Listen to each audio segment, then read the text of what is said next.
이 시간 하나님께서 우리에게 주시는 말씀은 사도행전 15장 22절에서 16장 5절의 말씀입니다. 신약 214면에 있습니다. 사도행전 15장 22절에서 16장 5절의 말씀입니다. 함께 한 절씩 교독하시겠습니다. 이에 사도와 장로와 온 교회가 그 중에서 사람들을 택하여 바울과 바나바와 함께 안디옥으로 보내기를 결정하니 곧 형제 중에 인도자인 바사바라 하는 유다와 실라더라.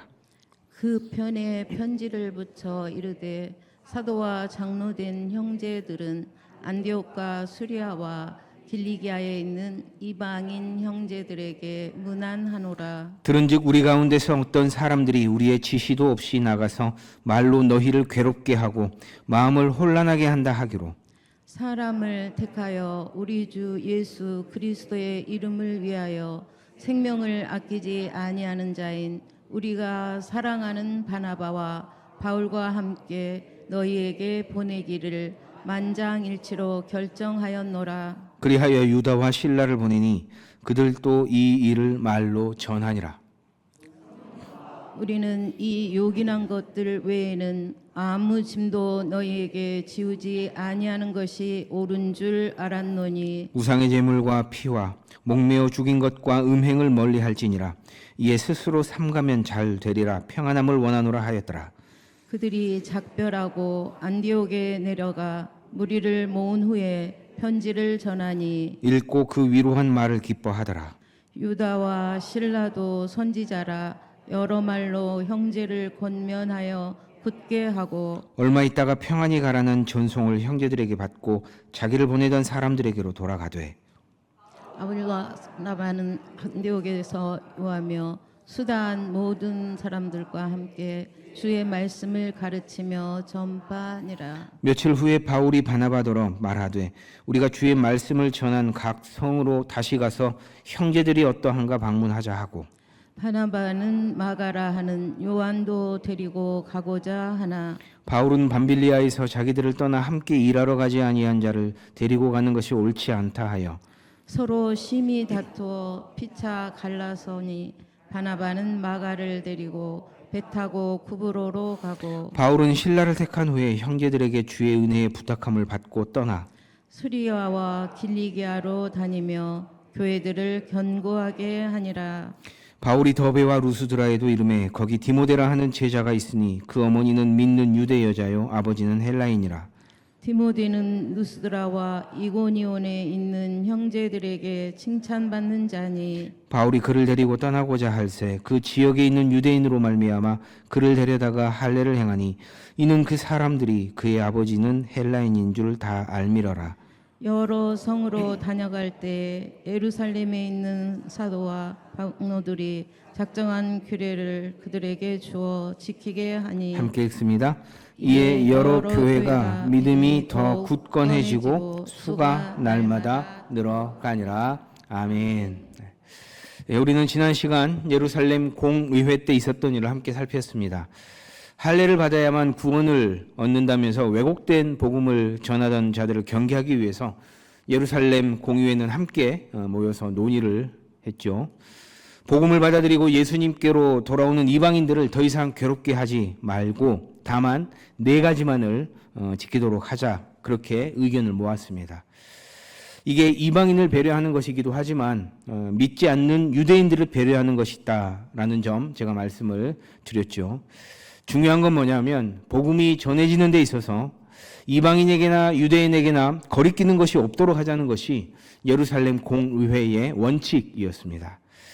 오늘은 그 이후의 이야기를 전하고 있는데요. 먼저 22절입니다. 함께 읽습니다. 시작. 이에 사도와 장로와 온 교회가 그 중에서 사람들을 택하여 바울과 바나바와 함께 안디옥으로 보내기를 결정하니 곧 형제 중에 인도자인 바사바라 하는 유다와 실라더라. 이제 예루살렘 공의회에서 결의된 내용이 안디옥 교회도 전해져야 하지 않겠습니까? 이에 예루살렘 교회는요 유다와 실라를 택합니다. 그리고 바울 일행과 함께 안디옥 교회로 가게 해요. 그런데 유다와 실라는 우리가 방금 읽었듯이 예루살렘 교회에 어떤 사람들이었습니까? 인도자였어요. 인도자로 번역된 헬라어 낱말을 보면요, 이게 지배력을 행사하는 혹은 주도권을 쥐고 있는 이라는 의미가 있어요. 그러니까 말하자면 유다와 실라는요, 그저 그런 사람이 아니었다는 거예요. 예루살렘 교회 공동체에서 상당 수준의 어떤 그런 영향력을 발휘하고 있었던 사람들이 이 두 사람이었다는 것입니다. 특히 이제 실라 같은 경우에는 나중에 바울 사도에게 큰 힘을 보태는 또 한 사람의 동역자가 되기도 하죠. 이제 그건 뒤에 가서 다시 살피겠습니다. 자, 그렇다면요, 예루살렘 교회는 왜 이렇게 했었을까요? 왜 두 사람을 굳이 바울 일행과 함께 안디옥 교회에 보냈을까요?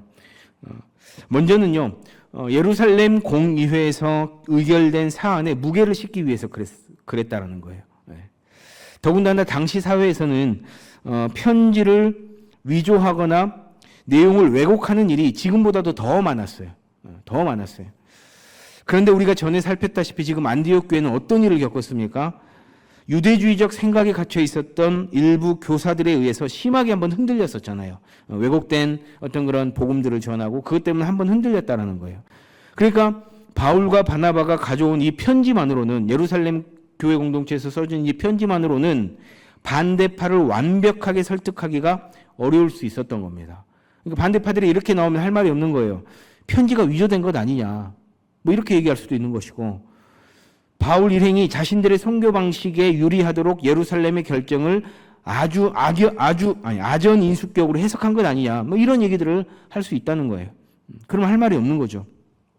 그러니까 굳이 그런 빌미를 그들에게 줄 필요가 없었던 거예요. 때문에 예루살렘 교회는 편지뿐만 아니라 예루살렘 교회의 전적인 신뢰를 받고 있는 인도자급의 두 사람을 직접 보내서 의결 사안에 대해서 무게감을 주려고 했던 것입니다. 신뢰감을 또 보탰던 거예요. 거기에 더해 예루살렘 교회는요, 영향력 있는 이 두 사람을 안디옥 교회에 함께 보내면서 안디옥 교회 성도들과의 연대의식을 더욱 공고히 하려는 어떤 그런 의도가 있었을 가능성도 있습니다. 그렇게 안디옥 교회 성도들에게 우리가 그들에게로부터 인정받고 있구나, 우리는 그들과 별개의 교회가 아니라 하나의 교회이구나 하는 어떤 그런 생각을 갖게 했던 겁니다. 실제로 31절에 가서 보면 우리가 읽었듯이 안디옥 교회 성도들은요, 예루살렘 공의회에서 보내온 편지를 읽고 기뻐했다고 기록하고 있고, 또 유다와 실라가 여러 말로 형제를 권면하고 또 굳게 세웠다라고 기록을 하고 있어요. 그러니까 두 사람을 바울 일행과 함께 보낸 예루살렘 교회 공동체의 결정은요, 매우 지혜로운 결정이었다라고 말할 수 있겠습니다. 그리고 마지막으로 예루살렘 교회는요, 유다와 실라를 함께 보내면서 바울과 바나바의 사도권을 공적으로 인정해주는 모습을 보이려 했을 가능성도 있습니다. 우리가 지난 시간에 살폈듯이 왜곡된 복음을 전하던 이들이 어떻게 얘기하고 다녔어요? 우리는 예루살렘 교회에서 보낸 사람들이다 라고 공공연하게 이렇게 말을 하고 다녔다는 거예요. 보낸 사람들이 아닌데, 예루살렘 교회하고는 전혀 상관없는 사람들인데 그들이 그렇게 얘기를 하고 다녔다는 거예요. 그렇게 흔들어댔었어요. 여러 교회를 다니면서. 제가 설명드렸죠. 갈라디아 그 넓은 지역을 다 다니면서 바울 사도가 복음을 전하듯이 그들은 왜곡된 복음을 다 전하고 다녔던 거예요. 그러니까 이를 예의주시했던 예루살렘 교회가 이번에는 그런 일들을 원천 차단하기 위해서 아예 그냥 공식적으로 교회에서 인정하는 두 사람을 편지와 함께 보낸 거예요. 그래서 교회에서 보낸 이들임을 아주 분명히 했던 것이죠. 자, 이어서 36절인데요. 자, 함께 읽겠습니다. 시작. 며칠 후에 바울이 바나바더러 말하되 우리가 주의 말씀을 전한 각 성으로 다시 가서 형제들이 어떠한가 방문하자 하고. 자, 이제 2차 전도 여행이 여기서부터 시작이 됩니다. 36절에서부터 이제 시작이 되는데요. 예루살렘 공의회를 마친 후에 유다와 실라가 안디옥 교회를 다녀갔어요. 그리고 얼마 지나지 않아서 바울 사도가 바나바에게 제안을 하는 거예요. 지난번 1차 전도 여행 쭉 하면서 지나왔던 그런 모든 성들을 우리가 다시 한번 돌아가자. 다시 한번 돌아와서 좀 돌보고 이렇게 하자. 이렇게 제안을 하는 것이죠. 자, 지도를 보시면요. 보시는 바대로 빨간색 보이시죠? 빨간색 화살표가 있는 이 안디옥에서 출발을 해가지고 저 녹색 화살표 위쪽에 녹색 화살표, 예, 그쪽 방향으로 해가지고 쭉 올라가는 거예요. 올라가요. 올라가면서 자 더베로 또 루스드라로 그리고 비시디아 안디옥으로 이렇게 1차 때 다녔던 곳을 다시 방문합니다. 다녀갔던 곳을 다시 방문하고 그리고 이제 조금 더 확장을 합니다. 그래서 아시아를 쭉 예, 가로질러서 드로아로 가고 마게도냐로 가고 네아폴리, 빌립보, 데살로니가, 베레아, 아덴, 고린도를 거쳐서 에베소로 그리고 로도를 거쳐서 예루살렘으로 해서 안디옥으로 돌아오는 거예요. 우리가 말로 이렇게 쉽게 쑥 넘어가는데요. 이게 짧게는 한 4,500km, 길게는 한 6,000km 가까이 되는 굉장히 먼 여정이에요. 그래서 이 여정을 약 한 3년 정도 이렇게 보냈습니다. 3년 정도 되는 굉장히 고단한 여정이었다는 거예요. 자, 이런 것들을 보게 되면 제 개인적인 생각인데요. 이 바울 사도는 일이 보이는 사람이었던 것 같아요. 뭔 말하는지 아시죠? 그런 사람들 있잖아요. 일을 잘 보는 사람들이 있어요. 이거 한 다음에는 이걸 해야 되겠구나라는 것들이 그냥 번뜩번뜩 이렇게 생각이 잘 떠오르는 사람들이 있어요. 예, 그런 걸 잘 캐치해내요. 그래서 언젠가 모르게 가서 막 일을 하고 있고 뭔가를 또 버리고 있고 막 예, 그런 사람들이 있어요. 그러니까 일 중심의 사람들. 아마 바울 사도가 그랬던 것 같아요. 그리고 또 한 가지는 뭐냐 하면 온통 교회 생각뿐이었던 사람인 것 같아요. 온통 교회만 생각하는 거예요. 어떻게 하면 이 교회를 어떻게 잘 세워볼까? 어떻게 하면 이 교회가 올바르게 하나님 뜻 가운데 살아가도록 해볼까? 그리고 또 한 가지는 온통 복음 생각뿐이 이 사람은. 어떻게 하면 복음을 잘 전해볼까? 어떻게 하면 복음을 거리낌 없이 그들 가운데 잘 전할 수 있게 한번 해볼까? 온통 그 생각만 했던 사람이었던 것 같아요. 게다가 이제 오늘 본문에 보면 2차 전도 여행을 시작하려고 마음 먹었던 때는요, 바울 사도가 마음이 막 다급했던 것 같아요. 그런 것들이 느껴져요, 보면. 그러니까 지금 예루살렘 교회 갔다 왔잖아요. 공회에 갔다 왔잖아요. 그리고 유다와 실라도 들렸다 갔잖아요. 그럼 잠깐 쉴 수도 있는 노릇인데 오늘 보시다시피 36절의 처음 절에 처음에 며칠 후에라고 기록되고 있어요. 그러니까 얼마 지나지 않아가지고 바울 사도는 그냥 마음이 급한 거야. 일이 막 보이는 거야. 해야 할 일들이. 그러니까 뭐냐 하면요. 이게 왜곡된 복음을 들고 돌아다니는 이들에게서 교회를 빨리 지켜내고 싶은 거예요. 그래서 이걸 좀 전하고 예루살렘 교회에서 결의된 어떤 그런 결의사항들을 전해주면서 야 니네들 이제 왜곡된 복음에 빠져들지 말아라. 이런 것들을 빨리 전해주고 싶었던 것 같아요. 그래서 실제로 16장 4절에 가서 보면 바울 사도는 여러 성을 다니면서 예루살렘에서 결정한 규례들을 말해주고 그것만 지키게끔 이렇게 이야기를 하는 것이죠. 자, 4절입니다. 여러 성으로 다녀갈 때에 예루살렘에 있는 사도와 장로들이 작정한 규례를 그들에게 주어 지키게 하니. 네. 자, 그런데요.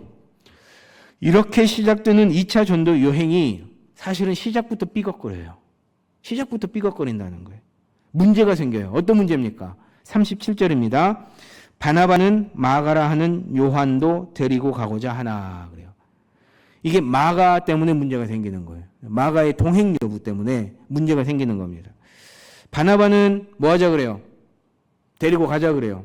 바울은요? 안 된다 그래요. 왜 안 돼요? 왜 안 된다 그럴까요? 이 바울 사도는 지난번 1차 전도 여행 때 밤빌리아의 중심 도시인 버가에서 자신들과 함께 하지 않았던 일을 직접 이야기하면서 함께 할 수 없다는 거예요. 함께 할 수 없다는 거예요. 이게 이제 사도행전 13장의 사건인데요. 그러니까 마가는 무슨 이유에서인지는 모르지만 전도 여행 중 갑자기 이 버가에서 예루살렘으로 가버립니다. 학자들마다 여러 가능성들을 이야기하는데 이게 하나는 뭐냐 하면 그 바나바가 외삼촌이거든요. 외삼촌이에요. 그래서 이 외삼촌이 처음에는 바나바 외삼촌이 막 이렇게 중심을 잡고 이렇게 가더니만 어느 순간 바울 사도가 그것도 바울 사도가 어떤 사람인데요. 예전에는 핍박하던 사람 아닙니까? 근데 오늘 갑자기 툭 나타나가지고는 외삼촌인 바나바를 넘어서는 듯한 느낌들이 막 보이니까 이게 인간적으로 서운함을 느꼈을 것이다라고 얘기하는 학자가 있어요. 또 어떤 학자는 그 버가라는 지역이 습했고 그 다음에 말라리아가 굉장히 많았대요. 그래서 말라리아에 걸려서 어쩔 수 없이 돌아갔다라는 설도 있고 또 어떤 학자는 이게 그 환경 그래 이제 가려고 보니까 험준한 산맥을 뭐 걸어가야 되고 뭐 강도도 만나야 되고 막 이제 두려운 거예요. 그러니까 그런 두려움 때문에 돌아갔다라는 얘기도 있습니다. 그렇게 얘기하는 학자들도 있는 거예요. 그런데 결국 마가는 뭐냐 하면 뭐 이런저런 얘기들을 하지만 결국 뭐예요? 준비되지 않은 사람이었다는 거예요. 준비가 안 된 사람이었어요. 그러니까 이것을 기억하고 있었던 바울 사도는 안 된다는 거예요. 여행 때 마가를 데리고 가면 안 된다는 거예요. 놔두고 가자는 거예요. 그런데 바나바는 생각이 다르죠. 바나바는 아시다시피 성경에 인정한 어떤 사람이에요? 착한 사람이에요. 성경에서 인정하는 몇 안 되는 착한 사람이에요. 선한 사람이에요. 인품과 성품이 뛰어난 사람이에요. 그리고 보면 이 바나바는 사람 중심이었던 것 같아요. 일 중심이 아니라 사람 중심으로 사람을 좀 우선 먼저 하고 이랬던 사람이었던 것 같아요. 게다가 또 가족이기도 하고 생질이잖아요. 가족이기도 하고. 그래서 어떻게 하든 이 마가의 실수를 만회할 기회를 주고자 했던 거예요. 사람은 누구나 실수를 할 수 있다는 거죠. 그런데 바나바도 이번만큼은 완강하게 고집을 피웁니다. 자, 39절에 보면 서로 심히 다투어 피차 갈라서니 바나바는 마가를 데리고 배 타고 구브로로 가고 이렇게 돼 있어요. 서로 심히 다퉜대요. 원어로 보면 격렬한 말다툼으로 다시 번역할 수 있어요. 격렬한 말다툼. 여기서 잠깐 한번 생각을 한번 해볼게요. 설교 준비를 하는데 갑자기 이런 생각이 막 드는 거예요. 둘이 어떻게 싸웠을까? 격렬한 말다툼이라고 했으니까 주먹 다짐은 하지 않았을 거예요. 뭐 또 그럴 사람들도 아니고, 바나바도 그렇고, 뭐 주먹 다짐은 하진 않았을 텐데 격렬하게 말다툼은 했을 거라고요. 그런데 여러분, 바울 말이 맞아요? 바나바 말이 맞아요? 둘 다 맞아요. 틀린 거 없어요. 둘 다 맞아요. 둘 다 맞아요. 어떻게 싸웠을까? 이래저래 상상을 한번 해봤습니다. 바울 사도가 목소리를 높여 얘기해요. 바나바, 당신이 볼 때는 마가에게 다시 기회를 주는 것이 옳다는 생각이겠지만 선교라는 것이 어디 그래요? 다녀봐서 알지만 준비되지 않으면 오히려 마가에게는 큰 상처가 될 수도 있다는 말입니다. 이렇게 큰 소리로 얘기를 했을 거예요. 그러니까 이때 바나바가 깊은 한숨을 내쉬면서 차분하게 이렇게 말했을 거예요. 바울 자네는 참 냉정한 면이 있어. 마가가 잘못한 것은 맞네만은 이렇다고 사람을 쳐내고 저렇다고 사람을 쳐내면 함께 일할 사람이 어디 있겠는가. 그러지 말고 데려가세나. 아마도 이런 정도의 다툼을 오랫동안 주고받았을 것으로 생각이 돼요. 왜냐하면요, 두 사람의 다툼은 사적인 감정의 싸움이라기보다는 하나님 나라를 어떻게 세워갈 것인가에 대한 공적인 어떤 원칙과 어떤 가치의 충돌이었기 때문에 그래요. 그러니까 사실 여부만을 가지고 격렬한 의견의 주고받음이 있었던 겁니다. 그러니까 누가 맞는지는 몰라요, 사실은. 바울 말도 맞고 바나바 말도 맞아요. 그런데요, 만약에 여러분 두 사람이 이렇게 싸웠다면요. 바울이 얼굴이 불구락 푸르락해져서 눈을 부라리면서 이렇게 소리를 빽 지르는 거예요. 바나바, 당신 사람이 그렇게 물러터져서 어디 써먹겠는가? 자네 조카라고 앞뒤재지도 않고 함께 가자 하면 그게 선교야? 가족여행이지? 사람이 말이야 물러터져도 적당히 물러터져야지. 자네가 아무데나 던지면 터지는 물풍선인가? 이에 발끈한 바나바가 지지한 공수를 하는 거예요. 뭐 물풍선? 물러터져? 바울 자네 말 다 했는가? 자네는 실수 안 했어? 실수가 뭐야? 예수 믿는 사람 죽이고 다니던 사람이 자네 아니야? 개구리 올챙이적 생각 못한다고 개구리만 또 못한 사람이 자네란 거 몰라? 다 죽어가는 거 데려다가 살려놨더니 한다는 소리가 뭐 어째?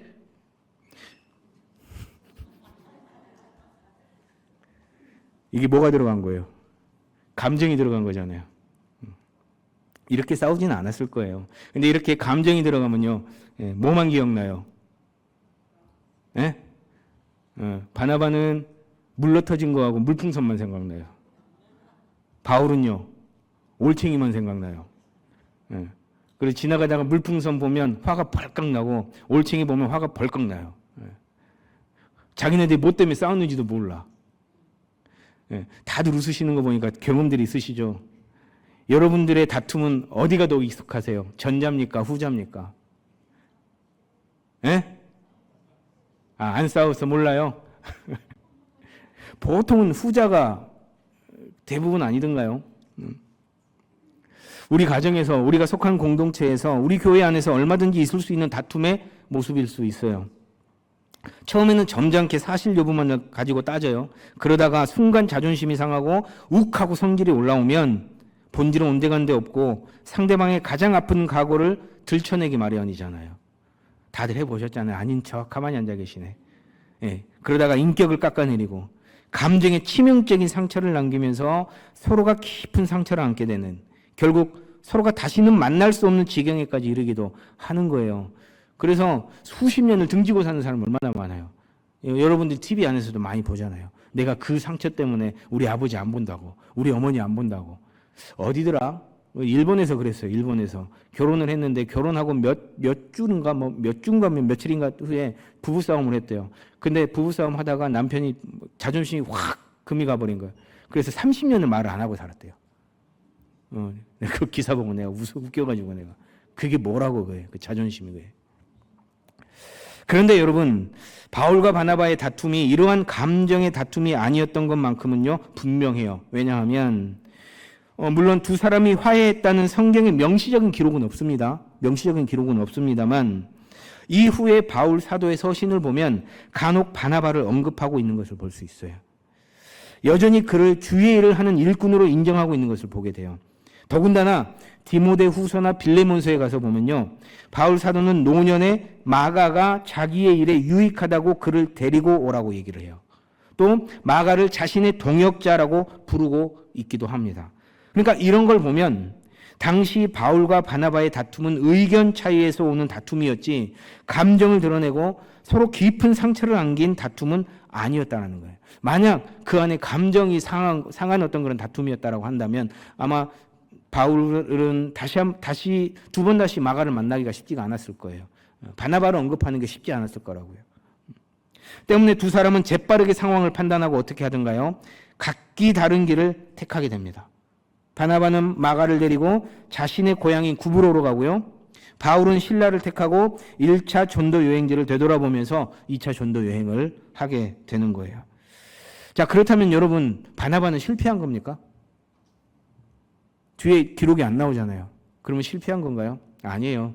그러니까 이후로는 누가가 바울을 중심으로 이 행전을 써가서 그렇지 사실 내려오는 구전이나 또 그 외경, 바나바 행전이라는 외경이 있습니다. 외경이 있는데 그런 뭐 어떤 책들이나 또 교부들의 어떤 그런 전해져 내려오는 이런 전승들을 보면 바나바는요 구브로에 가서 사역을 하다가 돌에 맞아 순교했다는 기록이 있어요. 혹은 로마로 건너가서 복음을 전하다가 밀라노 교회의 초대 감독이 되었다는 구전도 전해져 옵니다. 또 그와 함께했던 마가는 어때요? 아시다시피 예수님의 수석 제자 베드로로부터 내 아들이라는 말을 들을 만큼 영적 부적 관계로 서로 연결이 되게 돼요. 아마도 그러한 베드로로부터 들었던 예수님의 이야기가 바탕이 돼서 마가복음을 기록했을 것으로 여겨지죠. 앞서 설명드렸듯 후에 바울 사도에게 인정받기도 하고요. 바울 사도와 바나바가 다투고 서로 다른 길을 갔다는 본문을 접할 때면 늘 아쉬운 마음이 있기는 해요. 마음을 하나로 모아도 부족할 판국에 나뉜다는 것이, 그것도 사람을 쓰느냐 마느냐를 놓고 다투다가 그리 되었다는 것이 마음이 불편한 거예요. 그런데 또 다른 한편 드는 생각은 뭐냐 하면요, 어딜 가나 그렇다는 거예요. 그죠? 하나의 사건을 바라보는 사람들의 생각이 각기 다르다는 겁니다. 어느 공동체든 이렇다는 것을 우리는 잘 알아요. 너무나도 잘 알면서도 어떻습니까? 오늘 본문의 바울과 바나바처럼 의견이 갈릴 때면 어떻게 해요? 아, 저분은 저리 생각하는구나. 합의점을 이렇게 해보면 좋겠다. 혹은 아, 저분은 저 부분에 있어서는 노울이 하지 않으시는구나. 그러면 나는 저 부분은 별로 필요하지 않으니까 양보해도 되겠다. 라고 생각하는 게 쉬워요, 어려워요? 어려워요. 이게 쉽지 않은 일들이죠. 순간 턱 하고 숨이 막혀요. 나랑 의견이 딱 다르면 순간 턱 하고 숨이 막혀요. 또 답답해져요. 예. 눈앞이 캄캄해져. 야, 이거 어떻게 얘기하냐, 이거. 저 사람은 나하고 생각이 다르네. 예. 그러면서 거르지 않는 말들을 쏟아낼 때가 있다는 거예요. 그러다가 욱하고 성질이라도 올라올라 치면 어떻게 해요? 안 해도 될 말까지 해놓고 분위기를 어색하게 만들어버려요. 어딜 가나 그렇고 누구나 그렇습니다. 누굴 뭐 탓하자는 게 아니에요. 어딜 가나 그래요. 누구나 그래요. 때문에 여러분, 내가 감정에 쉽게 반응하는 성향을 가지고 있다면 어떻게 해야 돼요? 늘 마음의 준비를 하고 어떤 공동체 가운데 들어가야 돼요. 또 냉철한 말, 차가운 말을 가지고 있다라고 한다면 늘 말에 온기를 더하려고 애를 써야 해요. 어떤 분은요, 심지어는 써가지고 연습하시더라고요. 저 같은 경우는 한번 이게 딱 날이 서면 저는 말보다는 글이 막 굉장히 무서워요. 글이. 그래서 제가 가능하면 제 페이스북을 제가 친구 맺기를 안 하려고 그래요. 가급적이면. 한번 확 날이 서면 막 글을 아주 무섭게 쓰거든요. 그러니까 집사람이 한 번씩 봐줘요. 이거 이렇게 쓰면 안 된다고. 단어를 좀 바꿨으면 좋겠다 그러고. 그러니까 저도 그런 사람인지라 이게 말에 온기를 더하려고 굉장히 노력을 많이 합니다. 그러니까 내가 어떤 성향을 가지고 있는가, 이런 성향을 가지고 있으면 이런 부분에서 좀 더 조심하고, 이런 성향을 가지고 있으면 이런 부분에서 조금 조심하고, 또 필요하다면 옆에 사람에게 도움을 좀 청하고. 그러니까 예전 같은 경우는 함께 이제 일하는 친구들한테 그랬어요. 목사님들한테 내가 한번 날 서면 말 무서우니까 혹시 그럴 때 있으면 좀 이렇게 쳐주라고. 근데 안 되더라고 이게. 치는 대로 막 더 화가 나가지고 막 하게 되더라고. 아무튼 그렇습니다. 오늘 본문에 바울 사도는 서로 심하게 다투었다는 기록 때문에 사적 감정을 가지고 마가를 밀어내고 바나바와 결별한 것처럼 보이지만요, 그렇지 않았다는 거예요. 바울 사도의 마음에는 오직 한 생각, 복음이 전해지는 길이 막히지 않는 것, 하나님 나라를 이루어가는데 방해받지 않는 것만이 항상 우선이었던 거예요. 그러니까 이러한 것들이 바울 사도의 사사로운 감정이 아니었으면 앞서 제가 누차 말씀드렸듯이 훗날 마가가 영적으로 성숙해 준비가 되었을 때 그를 나의 동역자로 기쁘게 인정하고 받아들이는 모습을 통해 명백히 증명되고 있는 거예요. 그러니까 바울 사도는요, 사람을 미워한 것이 아니라 복음을 위해서 냉철하게 시기를 분별했던 겁니다. 자, 그렇게 2차 전도 여행이 시작이 됐어요. 바나바와 갈라선 바울 사도는 바나바가 구브로를 배 타고 간 길이 아닌 육로를 통해서 더베와 루스드라로 들어갑니다. 그리고 그곳에서 누구를 만나냐면 디모데를 만나는 거예요. 16장 1절입니다. 함께 읽습니다. 시작. 바울이 더베와 루스드라에도 이르매 거기 디모데라 하는 제자가 있으니 그 어머니는 믿는 유대 여자요 아버지는 헬라인이라. 디모데 전후서를 받아든 그 디모데 맞습니다. 바울 사도는 후에 젊은 목회자 디모데가 올바르게 목회에 전념하도록 두 편의 편지를 써서 권면을 하죠. 그만큼 바울 사도는요, 디모데를 아꼈어요. 그를 영적인 아들로 여겼고 특히 에베소 교회 목회자로 세우면서 그를 끊임없이 영적으로나 물적으로나 이렇게 뒷받침했어요. 도왔어요. 그리고 영적 아들 디모데를 이곳에서 만나게 되는 거예요. 이곳에서. 디모데는 오늘말로 하자면요, 혼혈인이었습니다. 혼혈인. 아버지에 대한 많은 기록은 아버지에 대한 기록은요, 그가 헬라인이라는 것 밖에는 없어요. 알 수 있는 정보가 없습니다. 이게 이방인들과 가급적 결혼을 하지 않는 유대인이 어떠한 이유에서인지는 모르지만 디모데의 어머니는 유대 여인으로서 헬라인과 결혼을 했고 그 둘 사이에서 디모데가 태어난 거예요. 그런데 이 디모데가 이게 또 보통 친구가 아닌 거예요. 2절에 보면 디모데는 루스드라와 이고니온에 있는 형제들에게 칭찬을 받는 자였다라고 얘기를 하고 있어요. 그러니까 디모데는 바울이 전한 복음을 듣고 예수님을 영접한 후에 변화된 삶을 통해서 주변 사람들에게 인정을 받았던 겁니다. 순전한 믿음을 품고 신실하고 정직하게 살아가면서 모든 이들에게 신뢰를 쌓았던 거예요. 이 루스드라와 이고니온은요, 한 30여 킬로 정도 떨어져 있습니다. 30여 킬로. 그러니까 요즘은 교통이 발달되어 있으니까 30여 킬로면 바로 옆이면 가잖아요. 금방 가잖아요. 한 30분이면 가는, 30분이 뭐야? 한 10분도 아니면 가잖아요. 빨리 가면. 근데 그때 당시는 그렇지 않았기 때문에 이게, 당시 기준으로서는, 결코 가깝지 않은, 그런 거리입니다. 그냥 별개의 도시라고 봐도 될 만큼. 그런 곳이에요. 근데 그럼에도 불구하고 이고니온에까지 디모데의 사람 됨됨이, 어떤 신앙의 됨됨이가 알려졌다는 건요, 그만큼 디모데가 훌륭한 믿음의 청년이었다는 것을 말해주고 있어요. 그런데 3절에서 바울 사도가 이해할 수 없는 일을 하는 겁니다. 디모데에게 할례를 행해요. 3절입니다. 유대인으로 말미암아 그를 데려다가 할례를 행하니. 그래요. 여러분, 이 할례 문제 때문에 격한 다툼을 벌인 것이 얼마 전이에요. 그러다가 결국 일이 해결이 안 되니까 예루살렘으로 갔던 것 아닙니까? 해야 되니 말아야 되니 아주 격하게 주고받다가 결국 하지 않아도 된다라고 결론을 지어놓고서는 지금 디모데에게는 뭘 하고 있는 거예요? 지금 할례를 행하고 있는 거예요. 게다가 디모데는 아버지가 헬라인이잖아요. 혼혈인이잖아요. 그러니까 할례를 할 필요가 없는 사람인 거예요. 어찌 보면. 근데 더 이해할 수 없는 게 뭐냐면요, 여러분. 갈라디아서 2장 3절에 가서 보면 이렇게 기록하고 있다는 거예요. 자, 2장 3절에 가서 보면 나와 함께 있는 헬라인 디도까지도 억지로 할례를 받게 하지 아니하였으니 그랬어요.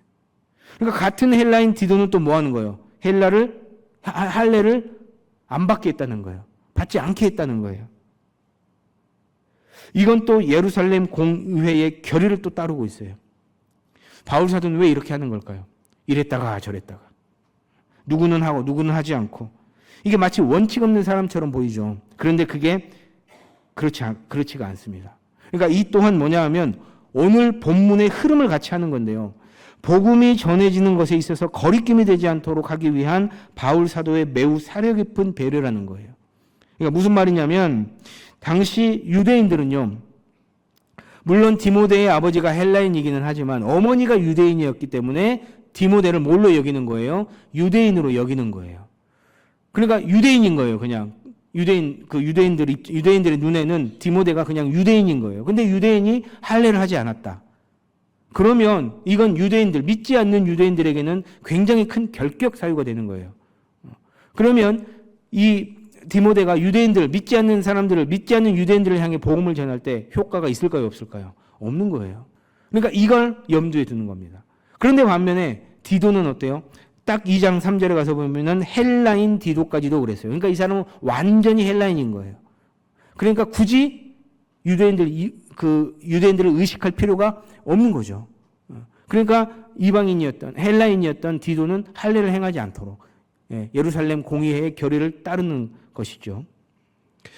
해서 바울 사도는 이러한 것들을 미연에 방지하기 위해서 디모데는 할례를 행하도록 하고 디도는 할례를 하지 않도록 이렇게 했던 것이죠. 그렇게 바울 사도는 여러 성을 돌아다니면서 성도들을 다시 돌보았고요. 위로하고 격려했습니다. 예루살렘 공의회의 결의사항도 알려주면서 그들이 더욱 신앙에 매진할 수 있도록 더욱 굳건한 믿음을 잘 세워갈 수 있도록 도왔습니다. 이에 마지막 본문의 마지막 절은요. 이렇게 우리에게 증언을 해주고 있어요. 우리 함께 읽겠습니다. 시작. 이에 여러 교회가 믿음이 더 굳건해지고 수가 날마다 늘어가니라. 네. 말씀을 맺습니다. 오늘 살폈던 본문은요. 우리에게 하나의 이야기를 주고 있어요. 교회 공동체는 복음이 우선돼야 된다는 거예요. 복음이. 그리고 원칙을 갖는 거 중요하다는 거예요. 원칙 갖는 거 중요합니다. 공동체 생활을 하는 데 있어서 원칙이 없으면요. 이게 자칫 무질서해질 수가 있는 거예요. 그런데 복음이 전해지는 일에 있어서 거리낌이 된다면 잠깐 원리 원칙을 내려놓고 무엇이 더 나은 길인가를 한 번 더 살펴봐야 한다는 거예요. 한 번 더 살펴봐야 한다는 거예요. 굳이 보내지 않아도 되는 유다와 실라를 안디옥 교회에 보냈던 예루살렘 교회의 지혜로운 결정이 그랬고요. 준비되지 않은 마가를 데리고 가지 않는 바울의 결정이 그랬어요. 또 다른 한편 그럼에도 불구하고 다시 한번 기회를 주고다 마가를 데려갔던 바나바의 결정 역시 같은 선상에서는 같은 관점에서는 그랬어요. 디모데의 할례 또한 그랬고 디도의 할례 받지 않음도 그랬다는 거예요. 여러분 어느 공동체든 그렇습니다. 다양한 생각들이 있을 수 있고요. 다양한 의견들이 난무할 수 있어요. 이번 맥주절 찬양 잔치 때도 그랬어요. 여러분들 준비하시면서 모두 다가 하나된 마음 하셨어요?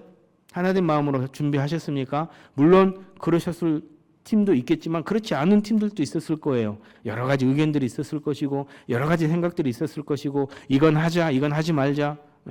이런 얘기들이 정말 많이 있었을 거예요. 그러나 결과물을 놓고 봤을 때는 너무 좋았다는 거예요. 정말 하나 되는 모습들이 잘 보였었고 너무 다들 즐거워하시고 즐겨하시는 모습들이 보였어요. 저희 준비할 때도 마찬가지였어요. 저희 준비할 때도 얼마나 많은 말들이 있었는데 우리 사역장회에서 회의할 때요. 이런 말도 나오고 저런 말도 나오고. 그런데요. 제가 이번 잔치는 경연 대회가 아니라 1, 2, 3등 괜히 1, 2, 3등 뽑아가지고 3등 받은 팀, 상 안 받은 팀 상처받게 하지 말고 우리 전체가 함께 즐기는 잔치가 되게 하십시다. 라는 제가 원칙을 딱 내놨을 때 모두가 그 원칙을 중심으로 해서 생각을 모아주셨어요. 자기가 생각했던 것들 내려놓으시기도 하시고 자기가 고집했던 부분들을 내려놓기도 하시고 그러면서 그렇게 정말 신나는 잔치자리를 만들 수 있었다는 거예요. 다시 한번 감사를 드립니다. 모두 애써주셔서 너무 감사드려요. 또 함께 즐겨주셔서 너무 감사를 드립니다. 사랑하는 여러분, 오늘 본문에서처럼요, 우리 광림의 공동체가 그러한 잔치자리를 만들어가는 공동체 되었으면 좋겠어요. 복음을 우선하고 복음이 전해지는 일에 거리낌이 된다면 잠깐 양보할 것 양보하고 내려놓을 것 내려놓고 미룰 것 미루면서 함께 복음의 잔치 만들어가는 그러한 우리 교회 세워 가십시다. 기도하겠습니다. 사랑하는 주님 감사합니다. 이 시간 주신 말씀 마음에 잘 품게 하시고 우리 광림교회 주님 기뻐하시는 잔치자리 만들어가는 교회 되도록 하여 주시옵소서.